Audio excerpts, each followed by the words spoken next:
And தண்ணிக்கு அதீத சக்தி இருக்குது, கிரகிக்கும் தன்மை இருக்குங்க. அதனால தான் நம்ம என்ன பேசினாலும் என்ன வார்த்தைகள் சொன்னாலும் தண்ணி கிரகிச்சிக்கும் அப்படின்னு சொல்லிட்டு எமோட்டோ அவர்கள் நிறைய வார்த்தைகளை பயன்படுத்தி டிஃப்ரெண்ட் டைப்ஸ் ஆஃப் அட்டாமிக் ஸ்ட்ரக்சரை அவர் காட்டியிருக்காரு, ப்ரூவ் பண்ணி காட்டியிருக்காருங்க. இதுலேருந்தே தெரியுது தண்ணிக்கு நம்ம என்ன வார்த்தை சொன்னாலும், நெகட்டிவாக சொன்னாலும் பாசிட்டிவாக சொன்னாலும் அதற்கு ஒரு சக்தி இருக்குது, அது அப்படியே கிரகிக்கும். ஸோ நம்ம உடம்புலையும் தண்ணி இருக்குல்ல, அப்போ என்ன பண்ணணும், ஒரு கிளாஸ் ஆஃப் வாட்டரை எடுத்துகிட்டு உங்களுக்கு என்ன ஆசை வேணுமோ அது நடந்து முடிஞ்ச மாதிரி 21 தடவை சொல்லிட்டு அந்த தண்ணியை திருப்தியோட நடந்து முடிஞ்ச மாதிரி உணர்வுபூர்வமாக தண்ணியை குடிச்சிருங்க.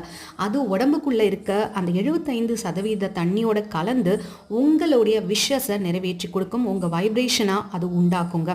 இதுதான் நடக்குது. அண்ட் இதை நீங்கள் 21 நாள் செஞ்சுக்கிட்டு வரலாம் கண்டினியூஸாக. அடுத்த வாரம் உங்களுக்கு ஹீலிங் கிளாஸ் வேணும், நிறைய கோவம் வருது, ஸ்ட்ரெஸ் ஆகிறேன், அழறேன், ரொம்ப டிப்ரெஷனில் இருக்கேன் அப்படின்னா 5 நாள் ஹோப்னப்போ ஹீலிங் கிளாஸ் வேறு லெவலில் இருக்கும். நீங்கள் வேணும்னா மேலே தெரிகிற வாட்ஸ்அப் நம்பர் மூலமாக காண்டாக்ட் பண்ணுங்கள்.